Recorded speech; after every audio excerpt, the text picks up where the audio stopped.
Amour prohibé, chapitre 40. Emilia. Adeline, mercredi 3 septembre. La famille de Bastian est adorable.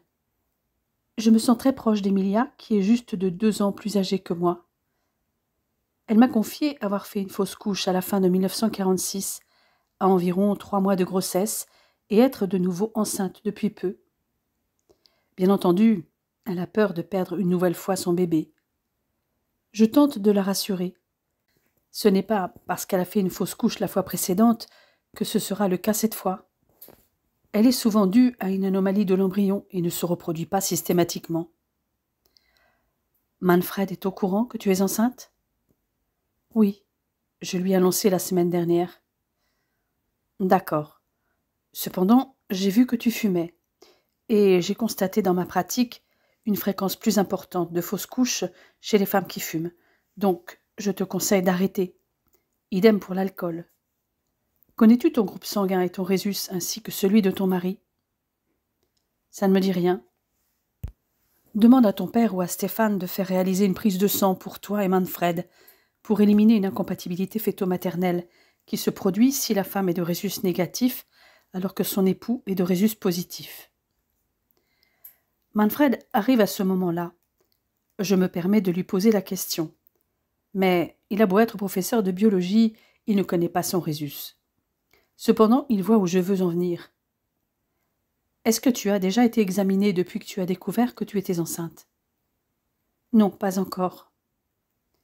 Tu veux que je le fasse, si ça peut te rassurer ? Emilia acquiesce, apparemment tranquillisée que je lui fasse cette proposition.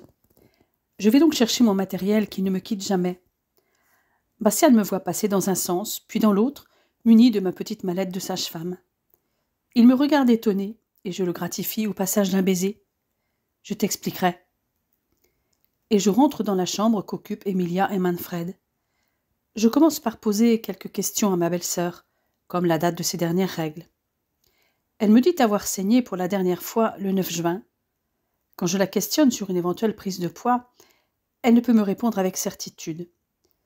Elle ne ressent aucune nausée. Tu peux t'allonger, s'il te plaît ? Je la laisse s'installer pendant que j'enfile un doigtier de doigts. Je réalise un toucher vaginal et je palpe son abdomen. Son utérus est augmenté de volume, globuleux et ramolli, mais cela ne correspond pas à une grossesse de 2 mois. Emilia, tu es bel et bien enceinte, je te le confirme, mais de plus de 2 mois. Pour confirmer, je sors mon mètre ruban et mesure la hauteur utérine. 17 cm. Est-ce que tu notais tes dates de règles par hasard, sur un calendrier par exemple ? Elle acquiesce et me montre le calendrier en question. Je regarde attentivement les dates qu'elle a entourées. 14 avril, 7 mai, 9 juin. Quelque chose ne va pas, s'inquiète ma belle-sœur. Ta hauteur utérine correspond à une grossesse d'un peu plus de 4 mois. Selon moi, tes dernières vraies règles sont celles du 14 avril. Le 7 mai correspond à ce que nous appelons les saignements de nidation. Lorsque tu as saigné en juin, j'imagine que c'était très peu. Oui, ça n'a pas duré plus de 2 jours. Certaines femmes ont parfois des saignements mensuels qui ressemblent à des règles, mais c'est assez rare. Ils sont généralement plus légers et de courte durée, comme ce que tu as constaté en juin. Tu es enceinte d'environ 18 semaines. D'ailleurs, ça va être facile de le vérifier. À 9 semaines de grossesse, impossible d'entendre les battements du cœur du bébé au stéto. Mais à 18, oui. Je sors mon stéto obstétrical et le pose sur le ventre de la future maman, encore abasourdie par ce que je viens de lui dire. « Bingo !» m'exclamai-je. « Manfred, tu veux écouter ?» Il semble très ému quand il applique son oreille sur mon principal outil de sage-femme. Pendant qu'il écoute, je sors mon tensiomètre et mon stéthoscope binaural avant de vérifier la tension d'Emilia. Je lui installe ce stéto dans les oreilles afin qu'elle aussi perçoive le cœur de son bébé. « Tu es déjà à mi-parcours, annonçai-je à Emilia, concentrée sur le rythme cardiaque de son bébé. Tu devrais accoucher fin janvier, a priori le 28, en me basant sur tes règles du 18 avril et ton cycle habituel. Et logiquement, il n'y a qu'un bébé. S'il y en avait 2, j'aurais entendu 2 petits cœurs, ou alors c'est qu'ils seraient bien synchronisés. Ma belle-sœur ne se lasse pas d'écouter le cœur de son bébé. C'est normal que son cœur batte si vite? Tout à fait normal. Environ 140 battements par minute.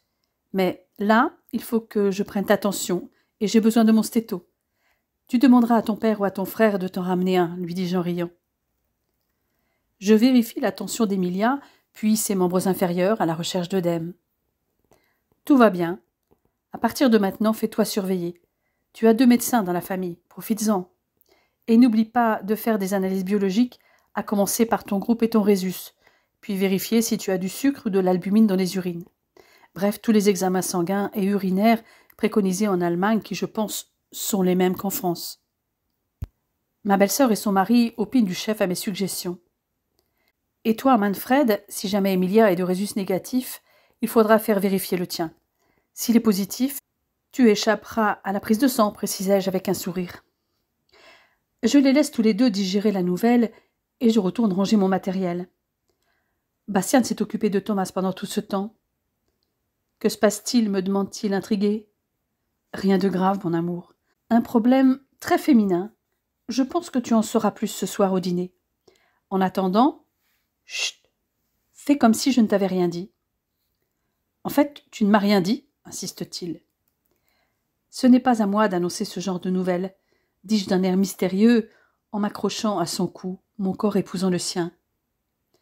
Nous nous embrassons passionnément, pendant que Thomas joue avec ses cubes. Je réfrène mon envie d'aller plus loin, comme Bastien. Et en effet, au dîner, Emilia annonce sa grossesse et son accouchement pour fin janvier. Elle me lance un regard complice. C'était donc ça le problème féminin, monsieur sur mon mari? En réalité, ce n'est pas toujours un problème.